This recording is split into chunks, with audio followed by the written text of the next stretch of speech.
How's it going, folks? I know it's been a while since I got on here, and a lot has happened since I got on here last. Um, I didn't record any of this, so this is all going to be pieced together from pictures and stories. Um, Basically, I've got the big RV moved into place now. I've got it all set up. I've got I took the booth out, the bench and two benches and the table. Took them out and put my desk there. Also got and I'll show you a picture of it now.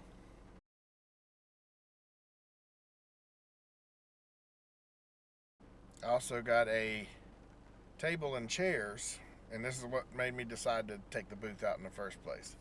Got the table and chairs and set it up in the living room,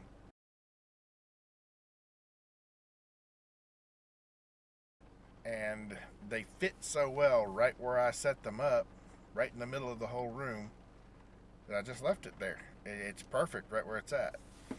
I can sit there and eat. Of course, right now it's kind of gathering things because I'm still moving stuff from the old RV into the new one and trying to find a place to put everything. I've got a lot more room, but you wouldn't know it based on how things are going in the new one because I just don't have a plan. And that's something that I'm finding out you kind of gotta have that. So I'm having some fun trying to find a place to put everything. Not only that, in the middle of all this, I purchased my washer dryer combo, and I've had a lot of people that don't understand that what kind of a unit I actually bought. This is an all-in-one unit that does both wash the clothes and then it switches over and dries the clothes, and I don't have to move them from one machine to another. It's just one small unit, and it fits right in the front of my RV in the closet. It's perfect. Now, it does take quite a while, which means that it's also using quite a bit of electricity. So my electric bill is probably fixing to go just straight through the roof. Um, and my last electric bill, of course, I'm running both the big RV and the little one at the same time off of my power connection. The little one was just running the air conditioner enough to keep it from just sweltering inside and everything melting and getting all fungusy and moldy and everything. So it's just to keep the so much of the heat out of that unit. It's not really cooling in there like I have it in the big one.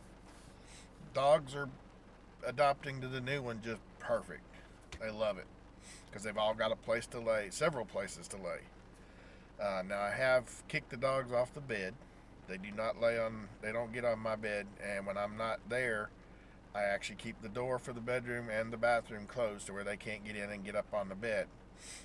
I messed up one day and left the outer bathroom door open, and I guess they pawed at the door enough that goes from the bathroom into the bedroom that they actually got it open. And I came home and both of the bigger dogs are up on the bed. So now I shut both the bathroom door and the bedroom door to where they can only lay either on the landing at the top of the stairs or on the love seat, or I've got an air mattress that's, well, it's not really an air mattress. It's got like air pillows in it, but they love laying on it because it's nice and cushiony. And they'll either lay on that or flat on the linoleum floor in the kitchen or just out on the carpet right in the middle of the living room. Um, I have. Oh, that reminds me. I've got to call Comcast and cancel my service after 20. Well, that's not true. See, 26 to 16. It's 10. 7, 8, 9, 20, 21. After 15 years, I'm telling Comcast I'm done because I now also have the um, fiber connection through my electric company which is about $50 cheaper. Well, it's more than $50 cheaper. I was paying 97 through Comcast before taxes and all that. It was like I think it came to like $130 or $147 a month just for just for internet, which is ridiculous. And the electric company came through with fiber, which is super fast, for $50 a month.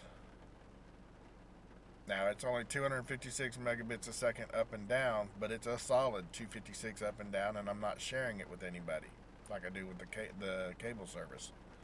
Cable service, if other people on the street have it and they happen to be on at the same time I am, it bogs down. You don't get hardly the speed that you would when everybody's not on it, which is a lot of the reason that I was up traditionally in the past till god awful hours of the morning, just playing online and doing what I need to do. But this service through the electric company is actually pretty quick. It's only 256, but again, it's 256 megabits a second up and down, solid. There's only one complaint that I've had so far with it, and I've had it for 2 or 3 weeks now. And the only complaint that I've got is every so often it'll just reset everything. My TV goes off, my computer goes off, my laptop goes off, and I have a heck of a time getting them back online again, because you can't just log off and then log right back into the network and it be connected. For some reason, there's a serious lag when it does shut off, but that's the only real problem I have. Any other time, it's just boom, boom, boom. So, not an issue. But I'll show you getting back to the washer dryer thing. I'll show you a picture of it. Had a nightmare with it when it was delivered. And of course, if you're on my Facebook page, you've already heard all this and seen it all. But I had ordered it off of Amazon, and it was sent through a company called AM Trucking from New Jersey to Nashville. It arrived in Nashville on the 24th of August. Yeah. I got it last Friday. Now, between the 24th and last Friday, I had complete hell trying to get them to deliver this stupid thing. I even asked them if I could come down there and pick it up. Well, no, you have to have authorization from the seller. Okay. So I go on Amazon, message the seller. They said, no problem, we'll tell them you can come pick it up if you want to. Then they messaged me back the next day saying, well, it's scheduled to be delivered on the 9th. And I'm like, okay, well, maybe I'll just wait and see. Called them on the 8th to see when on the 9th they were going to be delivering it. Well, we don't have anything scheduled for you yet. I said, okay, well, they've told me that they've already told you I could come pick it up at your terminal. I said, so I know you've had that authorization. I don't think they would have told me that unless they had arranged it. I said, so what's your terminal address? She hung up on me. This is the same kind of treatment I got the whole time with them. And I put up with a lot, and I usually don't. But I figured, well, if I'm pushed too hard, it's not like I can just have it sent back and go somewhere else and get it, because hardly anybody has these, and because of the fact that everybody's buying RVs to live in right now. It's impossible to go to an RV lot and actually find an RV that you can live in, and a lot of people have done that, which is the reason that they're kind of hard to find. Of course, I got a used one, so it wasn't as hard to find, but it was still kind of hard. If my buddy in Knoxville hadn't had this, I would have not been able to get it. Because originally it's a $35,000 RV, and I'm not paying anywhere near that for it. Anyway, I finally decided that, okay, we'll just wait and see what they do on the 9th. Because I wasn't going to call back and keep going and going and going. Um, and then the longer I sat there thinking about it, the more mad I got. And I'm like, no, this ain't going to work. So I called back and asked to speak to a manager. Well, I don't know if a manager's available. Let me check. And then she comes back and tells me, she comes back like 20 minutes later and tells me that a manager will be calling me back in just a few minutes. Okay, no problem. I can work with that. We hang up. I waited the entire rest of the night and never heard another thing. Then Friday the 10th, I get up and just for giggles, I click the refresh button on their website. Oh, that's another thing. Their website's got all these little boxes that you can communicate with them with, supposedly. Nah. Nothing works. You can type out just even a simple message, just a little short one or a great big long one, and put the right header and everything on it, nice and professional. Doesn't matter, it's not going to go through. So there's no means of communication with them unless you call the number that they have listed on there. And then you're dealing with somebody who has a very thick accent and no patience and no customer service skills whatsoever.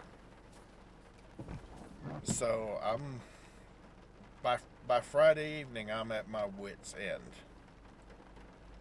Well, Friday morning, I'm here working at a facility that it's a very large facility I worked at before. And it's basically 3 warehouses, very long walk from the front to the back. And of course, back of the warehouse working on printers, and I get a phone call on my personal phone, which it working back there is kind of like a miracle because it doesn't work anywhere else in this whole place. But the phone rings, I answer it, and it's the customer service lady from A&M or AM Trucking, trying to sound like a recording, and she don't, saying that your delivery is scheduled for today at approximately 11:30 a.m. If you're not there to accept this delivery, a redelivery charge will be assessed. I'm like, okay, well, that's not gonna work, and they didn't give me any notice. And it's 11:02 a.m. when the call's made. So I hurried up and finished my printer that I was working on, packed up all my stuff, came up to the front office, dropped my stuff off, and hauled butt home. Now, I'm not supposed to haul butt in the company car, and I didn't do too bad with it. I mean, there was a couple times I got a little over the speed limit, but not much. But I still managed to make it there at 11:22, I think. Either 11:22 or 11:28, I don't remember which. I've got a picture of that. I took a picture when I got out because I was furious because I hadn't been notified that it was happening, the delivery was happening then. Come to find out, they actually delivered it before they called. So it was sitting on my driveway in front of my Dodge truck when I got home. Of course, I made a nice little nastygram to them and told them how dissatisfied I was completely with the entirety of the experience of dealing with them. And it may not make a bit of difference, but I got my say done. And then I contacted the seller, and the seller sends me back this form letter. Now, I paid for delivery from New Jersey to Nashville, in-home setup. And it was like $117, I think it was, something like that. Over $100 anyway. and all I got was it dumped out on my driveway, and then they call me after they've dumped it to tell me that I've got 30 minutes or it's going to be, there'll be a redelivery fee. So I rushed home and opened up the box, grabbed the machine and shoved it in the front door, walked my dogs real quick, shut and locked everything back up, hopped back in the car and hauled butt back here. And made it back to this location in 28 minutes again. Or 26 minutes again. I'm probably going to be on the report for speeding this week. My manager will probably be calling me. But I'll have to explain that one too, because she's not going to be happy. Anyway, got home that evening, and I was just beat from everything I was doing here. But I got home that evening, and as soon as I walk in, it's right there just inside the door, and I'm staring at it going, God, I'm really not looking forward to this. Because I couldn't take it just from the doorway up the 3 stairs into the bedroom straight into the closet, because the bedroom door is only 23 inches wide. So what I had to do was open the bathroom door, slide it into the bathroom, open the pocket door from the bathroom into the bedroom, which is 24.5 inches wide, the exact width of the top of the dryer. Then I had to He-Man it up onto the bed, and thankfully that bed is like a cloud to where everything just kind of sinks down into it, which made it real easy for me to get it up there and then walk around and turn it around on the bed and then set it down into the closet. I pulled the 4 bolts, the 4 packing bolts that you put in to keep the tub from bouncing around and shipping. I pulled those out, hooked the hoses up to it, set it in place, and started that sucker washing.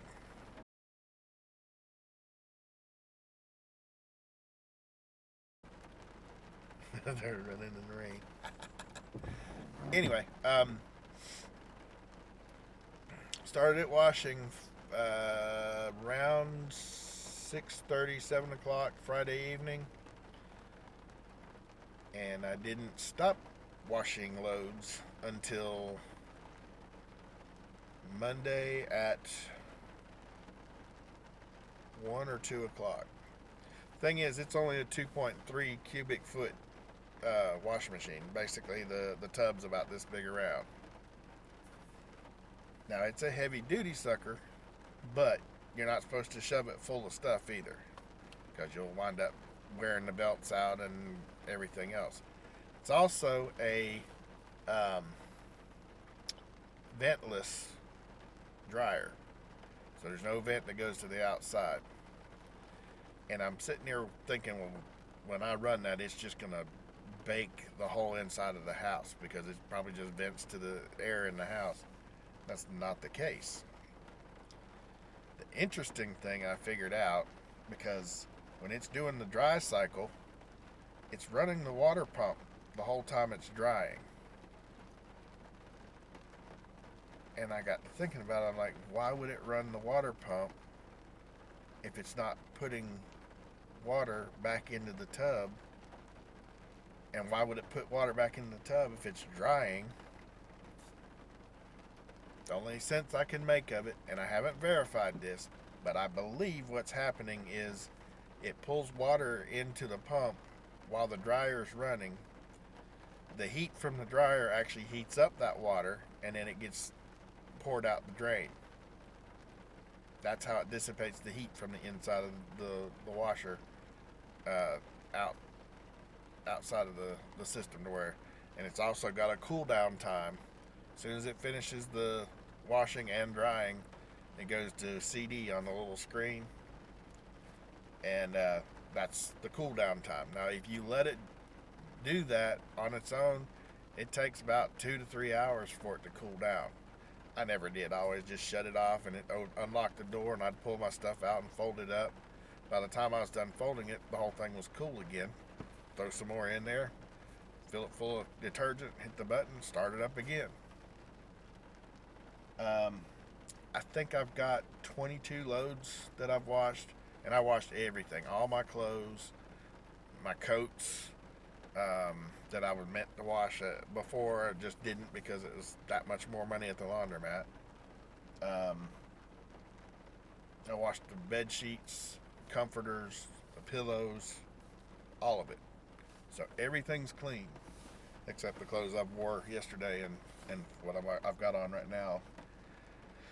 But it's also got an app that goes with that washer and dryer to where you can actually see what point of the cycle it's on and how long it has left before the cycle completes. You can also do a remote start on it. I'll show you a couple of little screenshots from the app.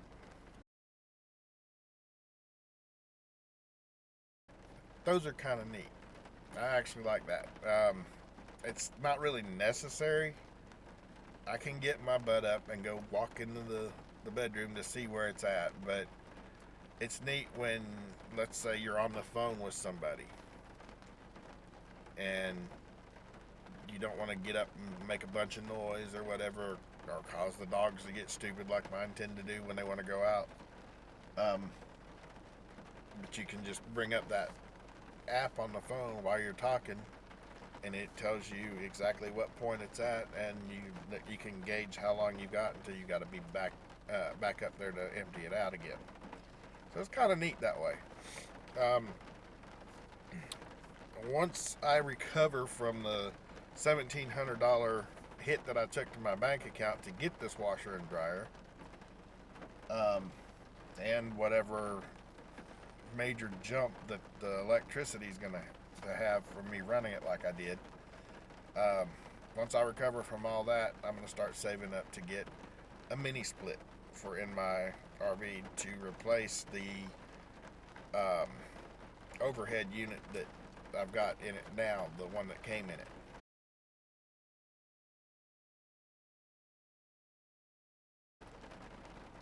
Because I've watched a video of a guy that actually had the same overhead unit, and his was pulling like 1,300 watts when it was running. It's a lot of doggone power, and you don't get a whole lot of super good cooling out of that. Not very efficient at all. Matter of fact, it's very inefficient. But the mini split runs quieter, so you don't have that loud fan noise overhead all the time, which has interrupted several of my calls. People saying, well, I can't really hear you because something going at your house or in the background. Yeah, my air conditioner. But the mini split ran quieter on this guy's video, and it was only using a little over 600 watts, half what the overhead unit that comes in it put out. And it was a lot more efficient, a lot quieter, and it doesn't just do air conditioning. It also does heat, and it also does it efficiently. But it's only good till good down to like 40 degree or negative 40 degrees, which it never gets that cold here anyway, so I should be fine either way. And I can get this mini split for like $650 and put it in myself. But that's the next little adventure I'd like to get into. And I just think it'll save a ton of money. Now I'm also looking at getting a deep freeze, one of the smaller ones. Walmart had some here for it's either 149 or 169. It's a either 5 or 7 cubic foot deep freezer, which would be perfect for me to be able to store more stuff and not have to run to the grocery store as often. I can hit up the sales when they have like sales on meat and things like that, and it not cost me as much in the end, because there's some days I'll go to Walmart or the grocery store down the street from my house and spend $130 to $150 every 2 weeks for groceries, And then there's days that I'll walk in there and come out with 1 or 2 bags of stuff, and it's over $200. I never plan those things. It just happens. Anyway, that's the long and short of it. That pretty much catches you guys up. And I was trying to think if there was anything else. Oh, something I did learn running that washer and dryer the whole time. I can do about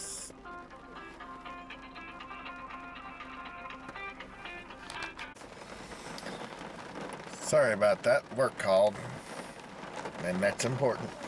That's where I make my money. So anyway, as I was saying, I ran about 6 loads through my washer.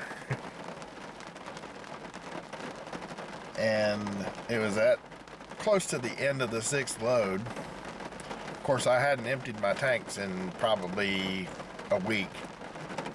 Taking showers every day, sometimes 2 a day. And went walking in the bathroom, and there's water standing in the floor. I'm like, no. Yeah. Washing machine overflowed the upper gray tank right into my shower.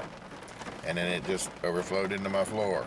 Thankfully, it wasn't bad in the floor, but the whole shower stall was slammed full of dark gray water from the laundry.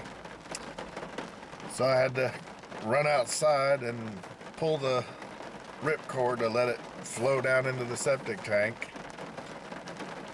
That was kind of interesting. Threw a big old thick towel down to soak all the water up, but some of it was rolling into my furnace, or not the furnace, but into the ductwork for the furnace. So I also had to run the fan through the furnace for the rest of the evening to dry out all those lines and everything. But made life kind of interesting for a few minutes, but that catches you up. That's the long and short of it. I haven't been doing anything. I basically go to work, come home, walk the dogs, fix myself something to eat, go to bed, get up, shower again, and that's my day. That's kind of boring, and I haven't done a whole lot of filming because of that fact. I'm still here, still doing all right, but get a little adventure here and there once in a while, but thankfully they're survivable adventures. But that's the long and short of it. Thank you guys for watching. I do appreciate each and every one of you. If you would, hit the subscribe button for me. It doesn't cost you nothing, and it helps me out, helps me grow the channel a little bit, and I really do appreciate all of you that do. According to my latest analytics, it says that 65% of you that watch my videos are not subscribed. So I'm not trying to guilt you into it or anything. I'm just saying that's what the analytics say. But if you would, I'd appreciate you hitting the subscribe button, give it a like, share it if you feel led to. I'd appreciate it either way. And I thank you guys for watching, and I will talk to you again soon.